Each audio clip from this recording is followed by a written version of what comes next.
Bonjour à tous, je suis le chercheur Mobius de la Fondation SCP et cette dernière m'a mis responsable des rapports vidéo de la Fondation. Alors je m'exécute, je fais une première vidéo sur un SCP très connu, comme ça je pourrai toucher une grande part du public.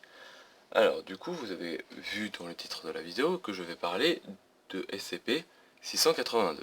Alors SCP-682 est de classe Keter et on va directement partir sur l'entièreté de ses caractéristiques. Donc je vais commencer par une description du SCP, puis ses procédures de confinement, et ensuite je vais parler de ses addendums en tout cas disponibles sur le site de la Fondation. Donc on a l'addendum D, l'addendum B et l'addendum E, c'est dans cet ordre-là dont je vais en parler. J'ai pris une grosse part des informations disponibles sur le site de la Fondation, qui est normalement en description de cette vidéo, mais je n'ai pas pris l'entièreté des informations. C'est pour ça, du coup, ça vous laisse une part pour vous, pour aller lire le rapport écrit, excusez-moi, pour aller lire les rapports écrits de la Fondation. Donc, directement, je pars sur les explications, des descriptions surtout, de la créature, du coup, de SCP-682. Donc, c'est une créature vaguement reptilienne, dont on ne connaît pas l'origine, qui semble être dotée d'une très grande intelligence. Elle a été observée ayant des discussions poussées sur des sujets très poussés avec d'autres SCP. Et par ces discussions et par différentes expériences qu'on a eues avec lui, SCP-182 semble vouer une haine profonde à toute forme de vie et précisément à la race humaine, et à la race Homo sapiens sapiens. Donc SCP-182, on l'a observé avec une très grande force, avec une très grande vitesse, des très bons réflexes. Cela bien évidemment varie selon ses états. Le corps physique de SCP-182 est exceptionnel en fait. Il grandit ou il diminue de manière, enfin il diminue à vue d'œil selon s'il consomme ou s'il rejette de la matière d'ailleurs organique ou non, hein, voilà, il peut tout ingérer. Sa digestion semble facilitée par des branchies de filtrage, et du coup ça le facilite encore plus sur les nourritures liquides. Toute solution liquide, il a réussi à les ingérer et à les consommer pour se régénérer, parce que dès qu'il consomme quelque chose et qu'il a été que son corps a été en partie détruit, son corps va se régénérer. On a d'ailleurs réussi à le voir se régénérer alors qu'on avait pourri son corps et détruit à plus de 87%, donc c'est des capacités régénératrices incroyables. Ensuite, en cas de rupture de confinement, SCP-682 doit être traqué avec toutes les forces d'intervention possibles et du coup disponibles.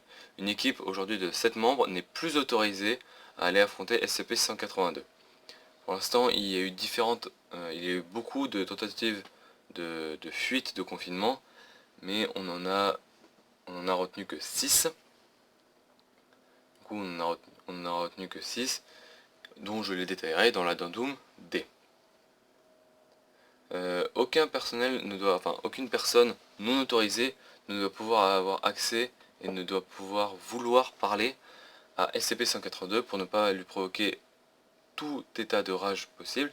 Du coup, ces personnes qui tentent de communiquer par tout moyen avec SCP-182 doivent être maîtrisées sur le champ, et si on a besoin d'y aller avec force, on devra y aller avec force.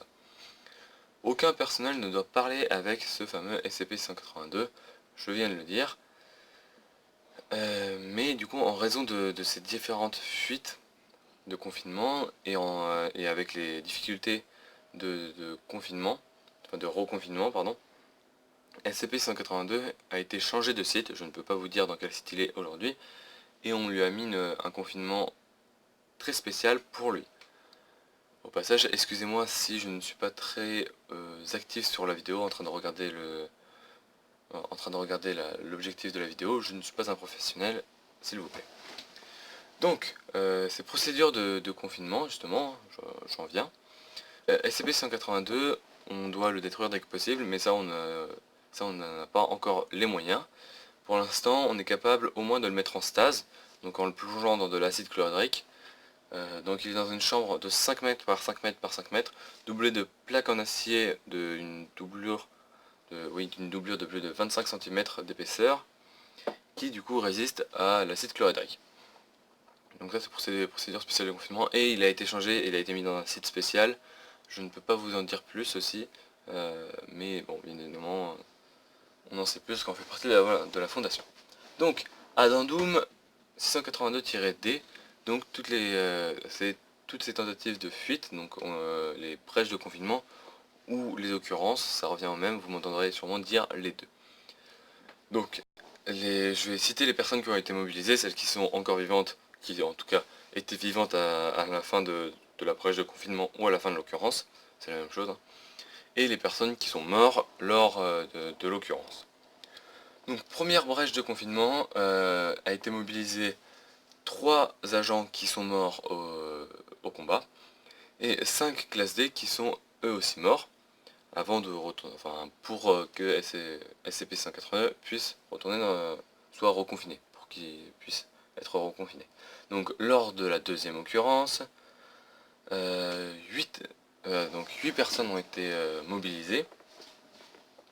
Donc on a eu deux agents, quand je ne vais pas préciser ça sera plus facile, quand je précise pas c'est qu'ils sont encore vivants, donc on a eu 2 agents, un docteur, un classe D, qui sont encore vivants, et 4 classes D qui sont morts. Lors de la troisième brèche de confinement, on a eu 7 personnes, 2 agents vivants, un agent mort, un chef adjoint, non, pardon, c'est pas un chef adjoint, c'est un sergent-chef, une classe D, et 2 classes D morts, qui sont morts au combat. Lors de la quatrième brèche, on a eu 11 personnes mobilisées, donc un agent, un sergent-chef, un maréchal de logis, 2 soldats, un lieutenant qui sont encore en vie, tous ces gens-là, et un sergent-chef, un colonel, 2 soldats et un agent qui sont morts. On n'a pas eu besoin de classe D, mais on y allait avec beaucoup de force. Lors de la cinquième occurrence, ça a été géré par 8 personnes, 3 agents qui sont morts, un classe D qui est mort, qui est encore en vie, pardon, et 4 autres classes D qui sont mortes. Lors de la sixième occurrence, ça a été géré par 9 personnes, 5 classes D qui sont morts, 2 agents également, et 2 agents qui sont encore en vie. Donc ça c'est les 6 occurrences dont j'ai le droit de vous parler, dont on a rendu officiel, et les 6 seules évasions que SCP-182 a fait. Maintenant je vais parler de l'addendum 182-B, donc c'est un entretien qui a été passé à minuit 21. Donc c'était un docteur, et pour préciser, il y avait une salle prévue pour la rencontre avec le SCP-182 et certains clasés dont je n'ai pas à vous donner le nombre de clasés qu'il y avait, et il y avait un docteur du coup qui donnait des ordres, mais qui pouvait aussi communiquer lui avec SCP-182. Donc justement ce docteur, je ne peux pas le citer, commence et dit: maintenant, pourquoi avez-vous tué ces fermiers? SCP-182 n'a pas répondu sur cette question.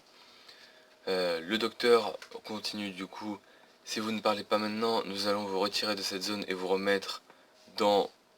Il a été coupé par SCP-182 qui a dit quelque chose d'incompréhensible. Le docteur a dit pardon et demande au SCP de rapprocher le micro. SCP-182 redit quelque chose d'incompréhensible, pardon. Le docteur demande à SCP-182 de encore parler plus fort, et aux classes des présents de rapprocher le micro. On comprend il était de la part de SCP-182, et après on comprend un peu ce qu'il a dit. Il demande encore aux classes D, le docteur demande encore aux classes D de rapprocher le micro, parce qu'il dit, hein, faut que je le cite: ce microphone n'a pas beaucoup de puissance, rapprochez-le. Et le classe D commence à s'énerver, il dit: sa gorge est défoncée mec, regarde-le. Donc il était vraiment, il était presque en train de crier. Il ne parle pas, et après tout simplement il s'est fait dévorer par SCP, enfin il s'est fait pas dévorer, il s'est fait d'abord attaquer par SCP-182, et on comprend que SCP-182 a dit il était répugnant. suite à cela, le classe D en question est mort et le docteur a quitté la salle. SCP-182 a été ramené sans problème à sa cellule par la suite. Donc maintenant je vais parler de l'addendum 182-E, du coup, qui sont toutes les tentatives d'élimination qui ont été faites à SCP-182. Alors il y en a beaucoup de disponibles sur le site.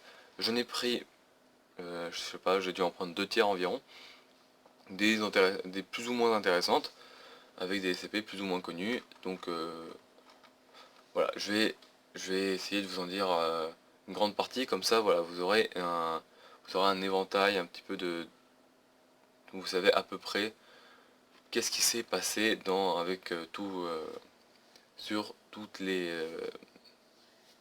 je perds mes mots, excusez-moi.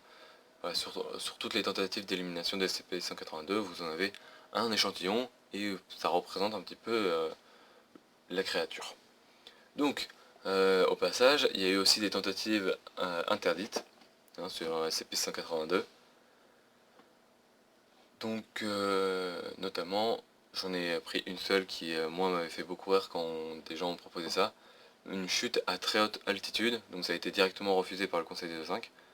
Alors, faut savoir aussi que depuis le premier événement que je citais, il y a eu ensuite quelques bilans qui ont été faits et qui ont changé la manière de faire de toutes les autres tentatives d'élimination.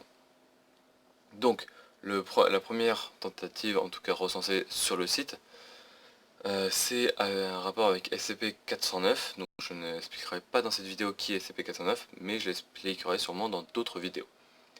Donc, un docteur, dont je n'ai pas le droit de citer, essaye d'utiliser SCP-409 sur SCP-182. Donc, il est accompagné d'un autre docteur et de 2 généraux. Donc, au bout de 4 heures d'exposition, SCP-182 semble se déchirer au point de contact avec SCP-409 et semble subir des dégâts importants. Il demande d'ailleurs à plusieurs reprises qu'on arrête l'expérience. Au bout de 8 heures, la cristallisation a commencé avec une propagation beaucoup plus lente que ce qu'on a l'habitude de voir. Donc ça c'est vraiment le rapport tel qu'il est. Au bout de 12 heures, SCP-182 montre des signes d'extrême souffrance et commence à convulser beaucoup. 1 heure plus tard, la cristallisation s'arrête alors qu'elle est qu'à 62% de cristallisation du corps, et les parties cristallisées explosent, causant des dégâts très importants à SCP-182, du coup 62% de son corps. À 2 heures, SCP-182 récupère entièrement de l'exposition en début de sa perte de membres et d'organes, et il commence à se régénérer. 182 d'ailleurs maintenant, le test s'est arrêté là. 182, mais c'est toujours dans le rapport, semble maintenant être immunisé à SCP-409. D'autres docteurs ont proposé de neutraliser SCP-182 avec SCP-189, ou de faire communiquer avec d'autres SCP, etc. Donc ça a amené, suite à ce premier essai, ça a amené à plein d'autres essais. Donc maintenant, on va voir un truc très important qui est obligatoire sur SCP-182, en raison des capacités du coup qu'il a montré sur ce premier SCP et qu'il a montré au cours d'expériences antérieures et d'événements antérieurs. Donc tout test d'élimination de SCP-182 par ou avec d'autres SCP, c'est pas obligatoire, mais la plupart du temps aujourd'hui maintenant on fait avec d'autres SCP, donc doit être d'abord demandé, on doit demander l'autorisation au Conseil des O5 et ça doit être validé par au moins non pardon, il peut y avoir seulement 2 personnes qui refusent, donc il y a quand même une majorité des O5 qui acceptent. Et on doit, avant de faire le test sur le SCP, on doit prendre un échantillon de SCP-182 et tester et faire le test avec l'échantillon. L'étape de l'échantillon peut être passée sous l'ordre d'un des O5. Donc maintenant on va tester, comme je l'ai dit un tout petit peu plus tôt, SCP-182 avec SCP-189. Alors vous perdez pas sur les numéros, hein, bien évidemment. C'est un peu compliqué, je sais, quand on n'est pas habitué, mais ne vous perdez pas. Donc, SCP-682 est exposé à SCP-689, qui est lui aussi de classe Keter, je précise. Donc les lumières sont éteintes pendant 5 minutes au total, le temps de laisser agir SCP-189, et elles sont rallumées. SCP-689 du coup est toujours dans sa position initiale, elle n'a pas changé de position, c'est une statue je rappelle. Et SCP-182 par contre, J lui est totalement à plat, dans un liquide gris ou noir, et montre plus aucun signe de vie. Un classe D est demandé d'entrer dans la cellule, supervisé par 2 agents, au cas où. Le classe D entre dans la cellule, avance de seulement 3 pas, avant que SCP-182 se relève et l'attaque. Suite à cela, il s'est échappé, SCP-182, on a réussi à le reconfiner assez facilement. Donc, le test n'est pas concluant, SCP-182, on n'a pas refait de test ensuite avec SCP-189, mais on a décrit que c'était non concluant. Alors, maintenant on a tenté avec SCP-162. Donc il est exposé à 162, il se débat très violemment et émet de nombreux cris, grognements, injures, on ne savait pas trop à ce moment-là, sur un membre du personnel, hein, sur le docteur qui supervisait. Donc SCP-682 était piégé tout le bas du corps, la tête et les pattes avant, donc tout le ventre, hein, vous savez qu'il est à 4 pattes, donc tout le ventre, les pattes avant ainsi que la tête étaient pris par SCP-162. Il a continué à se débattre énormément. Oui, pardon, je suis un peu stressé face à la vidéo, c'est pour ça que je bouge beaucoup. Donc, au bout de 4 minutes, il a réussi à sortir des pointes de SCP-162, lui causant des dégâts très importants, notamment à la mâchoire, parce que c'était au niveau du visage qu'il a réussi à sortir des pointes. Et aussi à sa patte arrière gauche. Du coup, SCP-162 a changé, hein. À chaque fois qu'on tente de montrer une résistance, il montrera lui aussi une réticence et vous attaquera souvent sur un autre point, hein. C'est SCP-162, il est comme ça. Donc on a réussi par la suite à enlever... Ah oui, il a réussi par la suite à enlever tout, surtout le SCP-162 sur tout son corps, à part toujours sur sa patte avant, non, à part, pas sur sa patte arrière gauche, mais avant gauche du coup. Et on a dû l'amputer pour arrêter l'expérience, mais ça a été concluant. Enfin, on n'a pas réussi à le tuer, à tuer SCP-182, mais on a quand même réussi à lui faire des dégâts importants. Donc par la suite, on a essayé avec SCP-053, donc SCP-182 et 053 sont emmenés dans la cellule. SCP-682 semble à la base confus et pas affecté par les effets de SCP-053, qui elle semble apeurée par la créature, hein. Elle se cache d'ailleurs derrière sa chaise, on avait emmené des éléments, hein, pour SCP-053. Donc SCP-182 lui s'est allongé, hein, s'est baissé, commençait presque à s'endormir, on pensait. Et SCP-053 a du coup pris un peu plus confiance, s'est approché doucement de SCP-182 et avec hésitation, au bout d'un moment elle l'a quand même touché, puis est vite revenu à son endroit initial. SCP-182 n'a pas forcément réagi, du coup SCP-053 s'est réapproché et a tapoté la tête de SCP-182.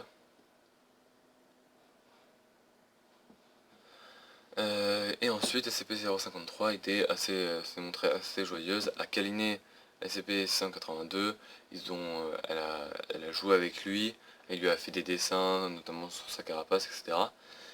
Et au moment où le personnel est entré, donc à la fin des tests, des temps initiaux des tests, SCP-182 a attaqué, entraînant la mort du coup de 2 personnes, et donc a attaqué les personnes qui ont voulu mettre fin à ce test, et il a fait hospitaliser 5 agents qui étaient gravement blessés. SCP-182 a quand même été capturé à la suite de ça, donc on ne considère pas ça comme une occurrence au passage, hein.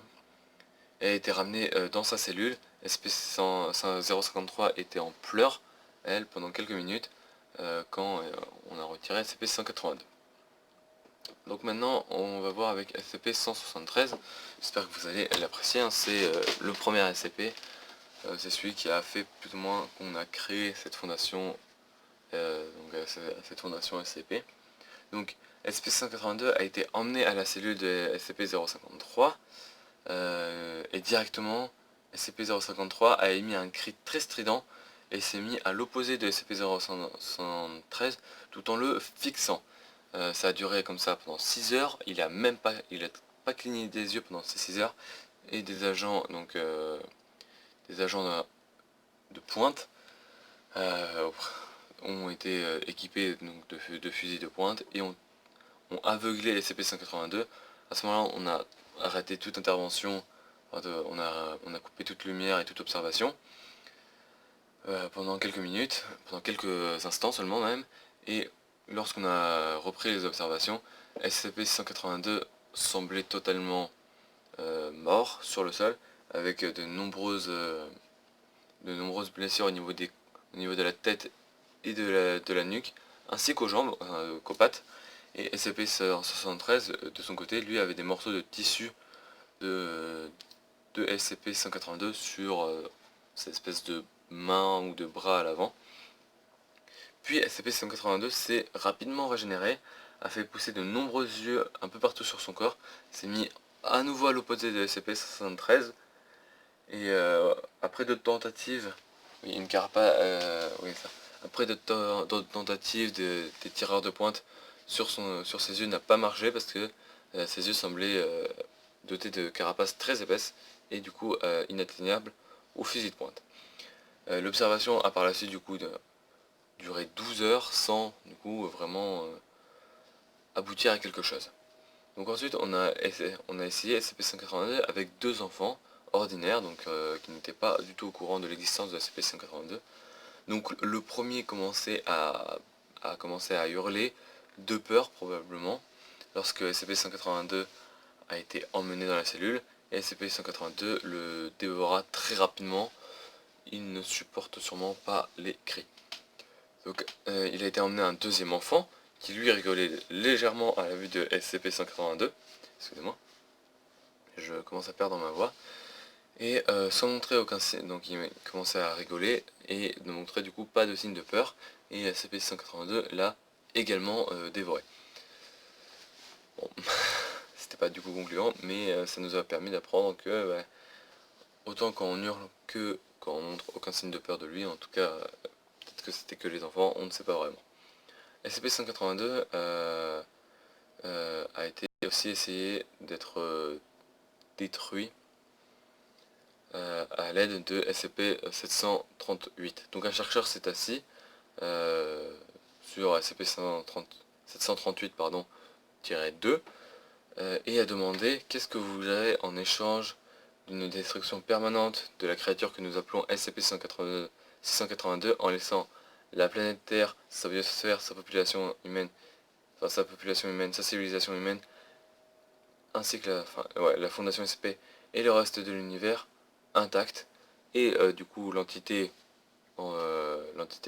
présente dans SCP-138 a répondu: ta fondation ne pourrait jamais se le payer et tu ne pourras pas clairement te le payer personnellement. Du coup on ne peut pas détruire SCP-138, en tout cas pas avec les conditions qu'il a précisées, hein. Donc ça nous a quand même appris beaucoup de trucs sur SCP-182, peut-être qu'il est à l'origine de beaucoup de choses sur ce monde, ou qu'il est à l'origine de beaucoup de solutions sur ce monde. On ne sait pas. On spécule beaucoup de toute façon sur ce SCP. Excusez-moi pour la coupure. Donc je disais, ensuite on a essayé avec SCP-772, donc l'espèce de clou, on a d'abord introduit SCP-182, puis 772 dans son ombre. On a fait des... Ah oui, directement 182 a compris qu'il était piégé. Il a été très suspicieux au regard de SCP-272, j'arrive plus à parler, excusez-moi.